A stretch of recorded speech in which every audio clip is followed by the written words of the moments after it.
Real men don't ride in those. She chose poverty over his billions, but she chose too late. Before the blood hit the floor, before the sirens cut through the rain, Clara Whitmore stood in the doorway of her own engagement party and screamed at the man she loved to get away from her. She called him pathetic. She mocked the tricycle he had spent 6 months restoring. She threw his handmade ring into the mud where the tires had churned up the gravel, and she prayed that the man watching from across the street believed her performance. She never expected that the driver would arrive 30 seconds later, that the window would roll down, that the whispered words, "Mr. Sterling, your car is here," would shatter the only defense she had left. And she certainly never expected that her attempt to save his life would nearly cost him everything. Before I continue our story, let us know in the comments where you're watching from. We'd love to hear from you. And don't forget to hit that subscribe button so you never miss any of our upcoming videos. What you're about to witness is not merely a story of wealth and deception, but a testament to the devastating weight of sacrifices made in silence, to the price of protection that looks like betrayal, and to the moment when a woman realized that loving someone sometimes becoming the villain in their story. 6 months before the rain turned to blood, Ethan Sterling ceased to exist. In his place stood Evan Mitchell, a bicycle repairman with grease-stained fingers in a studio apartment above a bakery in the district where the art galleries gave way to industrial spaces. He had selected the neighborhood carefully, chosen the name from his mother's maiden lineage, and spent 3 months learning to true a wheel before he ever spoke to Clara. She found him first, or rather, her broken-down vintage Mercedes found him, steaming on the shoulder of Harbor Avenue, during the kind of downpour that turns the city into a watercolor blur. He had emerged from the doorway of his shop without an umbrella, his white t-shirt plastered to his chest within seconds, and he had pushed her car 2 blocks to safety while she steered and tried not to notice that her carefully curated composure was dissolving in the presence of a man who smelled like chain oil and kindness. Clara Whitmore was 30 years old and had spent 29 of those years building walls. She curated modernist installations by day, transforming empty warehouses into temples of minimalism, but her real artistry was in the construction of herself. Every thread she wore had been selected to erase the memory of hand-me-downs with broken zippers. Every restaurant she frequented was chosen to eliminate the taste of government cheese and powdered milk. Her father had died when she was 8, pedaling a borrowed tricycle to a night shift he had taken to cover an electric bill. And in the years since, Clara had promised herself that she would never again feel the humiliation of having less. She had looked at poverty the way some people look at disease, as a contagion to be avoided through strict quarantine. And when she saw Evan pushing her car through the rain, she saw not a good Samaritan, but a warning sign, a glimpse of the life she had escaped coming back to test her resolve. But Evan had smiled at her, his teeth white against the darkness of the storm, and he had refused the money she tried to press into his palm. He had fixed her alternator while she waited in the dry sanctuary of his shop, surrounded by the skeletal frames of bicycles hanging from the ceiling like mechanical chandeliers. And he had told her stories about the geometry of motion, about how a chain could translate human effort into flight. Clara found herself returning the next day with coffee, then the next week with lunch, and soon she was teaching him about Rothko and the emotional architecture of negative space, while he taught her that silence could be comfortable instead of empty. She did not know that the man who listened so intently to her lectures on color theory owned 3 galleries in the city. She did not know that the calloused hands that adjusted her brake cables had signed contracts worth $80 million. She only knew that for the first time in her life she felt seen rather than surveilled, and that the feeling was terrifying. Ethan had not become Evan merely to test a woman's heart, though that was the story he told himself in the dark hours before dawn. He had become Evan because Marcus Vane had made it clear that anyone Ethan loved would become collateral damage in a corporate war that had started 3 years prior, when Ethan's encryption software had rendered Marcus's surveillance technology obsolete. Marcus had already killed Ethan's previous fiancée, though the police called it a car accident, and Ethan had spent 2 years in therapy and 3 months in witness protection before he realized that hiding from the world was not the same as living in it. So he had constructed Evan Mitchell as both shield and sword, a way to move through the world invisible, and perhaps, if he was being honest with himself, a test to see if anyone could love the man beneath the money before they knew about the money at all. The courtship had been an exercise in restrained intimacy. Evan fixed Clara's bicycle, a vintage Schwinn she had bought at auction, and refused to let her pay him with anything but stories. She brought him books on art history, and he read them on his lunch breaks, sitting on the curb outside the shop, not knowing that the shop itself was a front owned by his own shell corporation. They talked about fear, about the things they had lost, about the armor people wear to keep the world from seeing the softness underneath. Clara confessed her terror of returning to the emptiness of her childhood, the way hunger had hollowed out her father's cheeks before the tricycle had taken his life, and Evan had held her hands, rough with grease, and promised that he would rather have nothing with the right person than everything alone. He had meant it, and that was the tragedy of what came later. The engagement happened on a Tuesday because Tuesdays were the least romantic day of the week, and Evan had always preferred the honesty of unremarkable moments. He proposed with a ring made from a bicycle chain link, white gold wrapped around the industrial steel, and inside the hollow of the link, he had placed his mother's diamond, the one his father had given her on a beach in Maine 40 years prior. Clara had said yes, but her acceptance had tasted like ash, because she knew that loving Evan meant accepting the possibility of loss, and she had spent her life ensuring that loss could not find her. She had not seen the man watching them from a black sedan across the street, had not noticed him follow her home, had not realized that Marcus Vane had finally found the thread that would unravel Ethan's disguise. The engagement party was meant to be the revelation. Ethan had planned it for months, coordinating with his security team, arranging for the tricycle to be the vehicle of his arrival, intending to ride up to the glass doors of Clara's gallery on the three-wheeled machine his father had owned, to prove that love transcended the machinery of wealth, and then to have his driver pull up in the black Rolls-Royce as a grand romantic gesture, the reveal of his true identity as a gift rather than a test. He had imagined her laughter turning to shock, then to joy, had imagined the relief of finally being known fully. He had not imagined that Clara would see the threat before he did, that her eye would catch the movement of the man in the dark suit standing near the valet stand, the same man who had been in the sedan outside his shop, and that her heart would break in a way he would not understand for weeks to come. When Clara saw the tricycle pull up to the curb, saw Evan dismount in his simple jeans and white shirt, his hair damp from the light rain that had begun to fall, she felt the world tilt. She saw the tricycle, blue and rusted and impossibly vulnerable, and she saw her father's ghost riding passenger.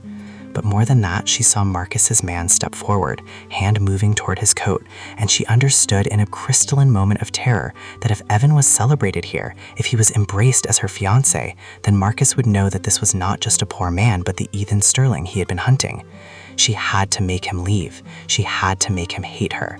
She had to become the one thing he would never forgive, because that was the only way to save his life. She rushed out into the rain, her mustard yellow dress clinging to her hips, her kinty twist extensions swinging as she moved, and she unleashed a performance born of desperation. She screamed that he was humiliating her, that she had told him she never wanted to be poor again, that she would not marry a man who arrived at their engagement party on a vehicle for children and failures. She grabbed the ring from her finger, felt the chain link cut into her palm, and threw it into the mud where the tires of the luxury cars had churned the gravel into paste.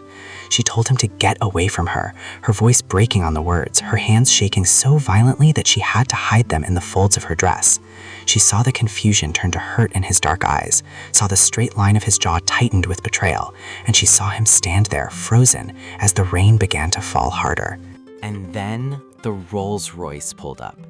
The driver, an older man named Chief, who had worked for Ethan's family for 20 years, stepped out into the downpour, and the window descended with a whisper of hydraulics, and the words cut through the rain like a blade. "Mr. Sterling, your car is here?" The silence that followed was absolute. Ethan looked at the car, then at Clara, his face transforming from devastation to a cold, terrifying realization. He understood in that moment that she had known, that she had always known, and that her rejection was not about the tricycle, but about the wealth it concealed. He did not see her glance at the man in the dark suit, did not see the terror in her eyes that had nothing to do with poverty and everything to do with death. He only saw a woman who had chosen money over him, and he stepped into the back of the Rolls-Royce without looking back, leaving Clara standing in the mud with the rain mixing with the tears she could no longer control. The aftermath was a study in isolation. Ethan returned to his penthouse on the 47th floor, a glass cage that overlooked the city he had briefly escaped, and he sat in the dark with a bottle of whiskey and the security footage of the gallery entrance playing on a loop. He watched Clara's performance again and again, watching her hands shake, watching her throw the ring, and he interpreted every gesture as confirmation of her betrayal. He had the tricycle brought up to his apartment by his security team, and he sat on the floor of his living room with the blue frame between his knees, running his fingers over the rust spots his father had left behind, wondering how he had been so foolish as to believe that anyone could love Evan when Ethan was the one with the power. He burned the blueprints he had drawn for the shop, the plans he had made for their future, and he let the ash scatter across the marble floors. Clara, meanwhile, was frantic. She called his phone until it went to voicemail, then to disconnected. She went to the bicycle shop and found it empty, the locks changed, the windows dark. She left notes that went unanswered, sent messages that showed as read but received no reply. She knew that Marcus now knew Ethan's location, knew that the disguise was compromised, and she needed to warn him that the rejection had been a shield, not a rejection of his heart. But the walls of wealth were higher than the walls of poverty, and she could not reach him. She sat in her apartment with the lights off, holding the rusted tricycle bell she had kept in her purse since the engagement, the one piece of her father she had never been able to discard, and she rang it once, the sound thin and broken in the empty room. Maya found her there 3 days later, her younger sister with her caramel complexion and her short natural afro that Clara had always envied for its defiance. Maya had been at the party, standing in the wine-colored dress with her arms crossed, watching the scene unfold with a confusion that had turned to suspicion. "You sacrificed your happiness to save him," Maya said, sitting on the floor beside Clara and taking the bell from her hand. "But you never told him the truth. Now he thinks you're the monster." Clara looked at her sister with eyes red from crying and whispered that she had seen Marcus's man, that she had known the danger, and Maya's face went pale with understanding. "Then you have to tell him," Maya said, "before Marcus tells him something worse." But Marcus was already moving. He sent flowers to Ethan's penthouse, black roses in a crystal vase, with a note that read, "She chose money over you once before. How much did it cost to buy her back?" Ethan read the note while looking at the security footage, and the pieces clicked together in a way that poisoned the well of his trust. He believed that Clara had known him before the tricycle, that she had been playing a long game, that her fear of poverty was actually a fear of losing access to his wealth. He grew harder, colder, more like the man he had been before he became Evan, and he began to plan his revenge against Marcus with a precision that bordered on obsession, unaware that the woman he was protecting himself against was the only one who had truly tried to protect him. The confrontation came 2 weeks later, arranged through intermediaries, set in the bicycle shop that Ethan had not yet dismantled. Clara received a message purportedly from Evan, asking her to meet him there at midnight, and she went despite the danger because she needed him to understand. She arrived to find the shop empty except for Ethan, standing under a single light with the tricycle restored and shining between them, the blue paint gleaming, the rust removed, the machine looking like a relic of a future that would never arrive. He looked at her with eyes that had gone from warm to glacial, and he asked her why. He asked her how long she had known.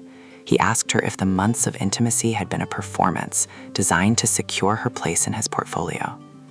Clara told him the truth then, the whole truth, about her father dying on a borrowed tricycle, about the hunger that had defined her childhood, about seeing Marcus's man at the party and knowing that if she embraced him, if she celebrated him, she would be marking him for death. She told him that she had rejected him not because she loved his money, but because she loved him enough to let him hate her, that she had thrown the ring to make him leave before the bullet could find him.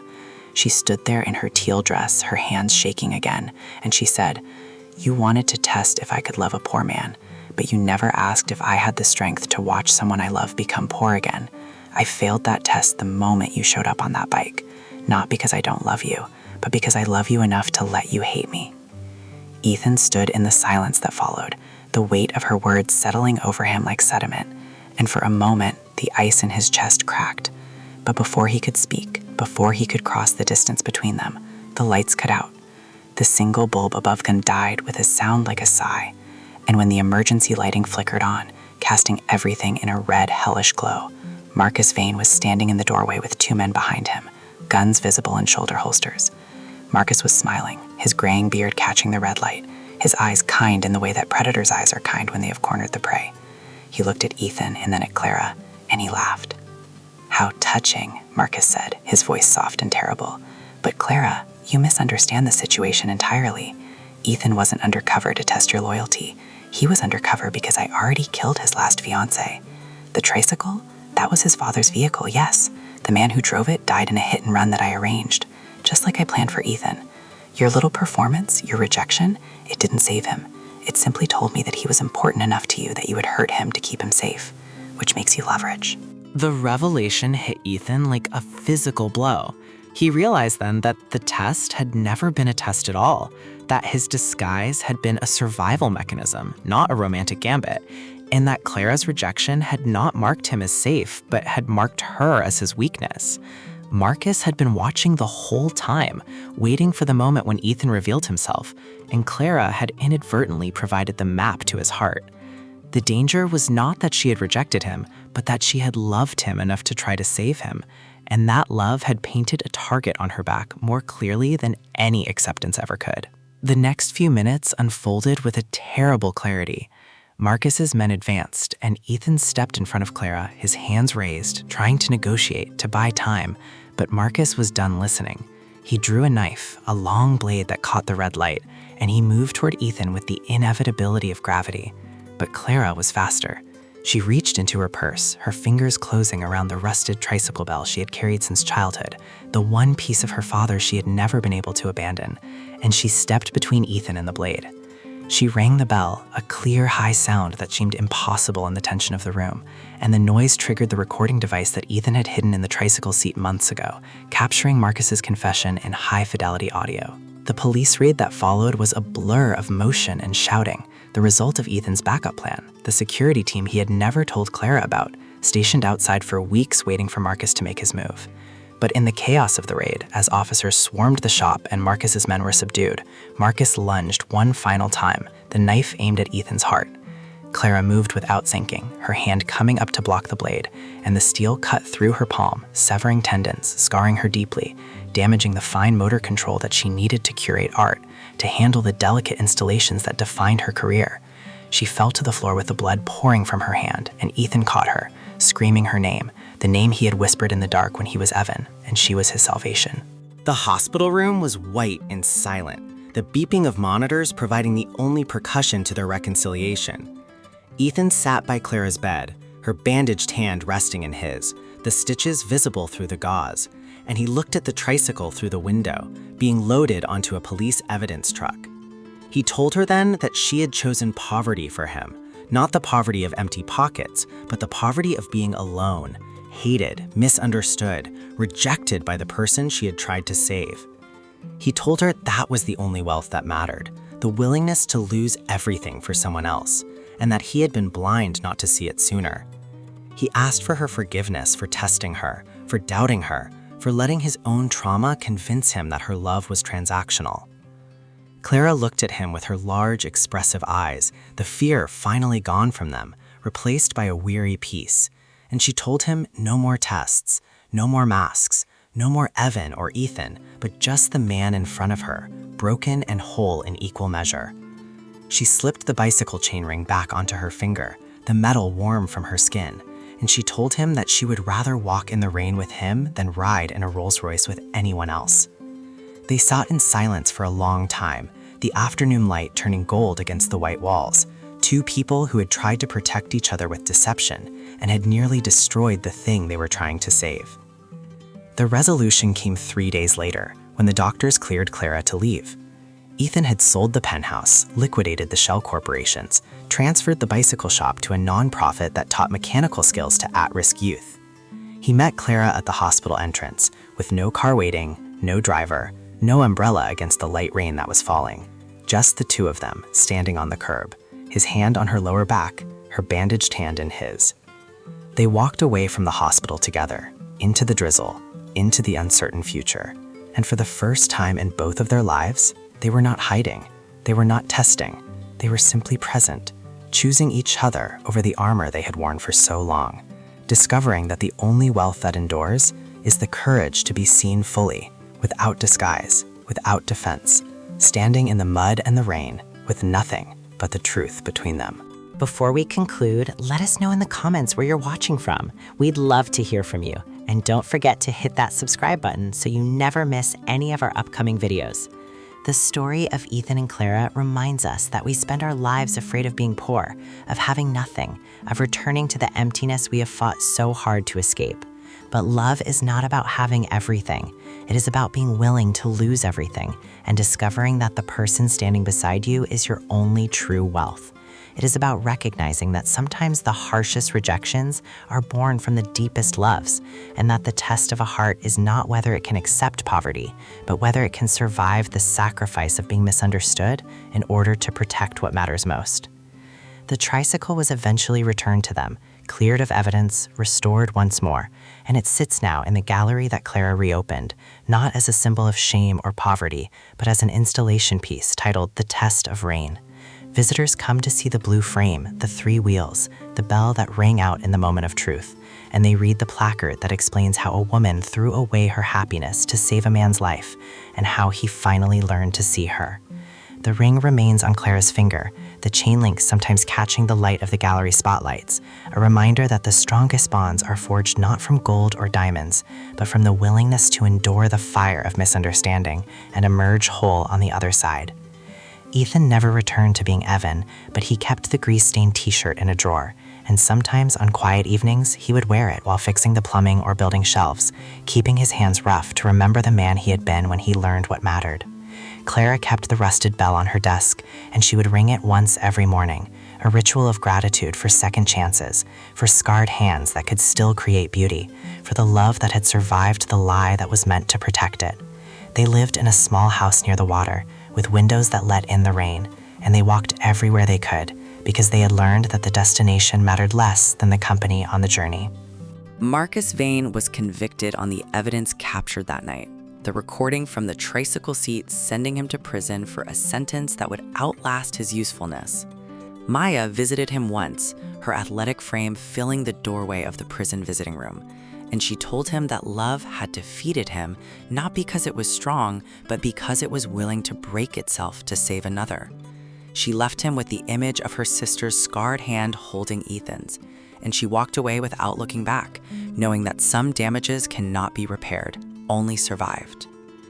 The final image of their story is not of a tricycle or a Rolls-Royce, not of wealth or poverty, but of 2 people walking in the rain, their steps synchronized, their hands intertwined, moving forward without looking back at the vehicles that had defined their past. They had learned that identity is not found in what we own or what we lack, but in what we are willing to sacrifice for love, and in the courage to stand exposed before the person who knows our worst fears. They had learned that the undercover billionaire and the woman who rejected him were both masks for people who were simply terrified of losing each other, and that the only true test was not of loyalty or wealth, but of the willingness to remain when the disguise fell away and the truth stood revealed in all its vulnerable, imperfect, beautiful reality. So the next time you see someone arriving on a vehicle that does not match your expectations, remember Clara and Ethan. Remember that the tricycle might be carrying a legacy of love, that the rejection might be a shield against a danger you cannot see, and that the driver pulling up might be arriving just in time to reveal not wealth, but truth. Remember that we are all undercover in some way, hiding our fears behind our performances, and that the greatest gift we can offer is to see through the disguise to the heart beneath, to trust that the rejection might be protection, and that the silence might be screaming salvation. And remember that sometimes the only way to save the one you love is to let them believe you do not love them at all, and that the courage to endure that misunderstanding is the rarest and most precious wealth of all.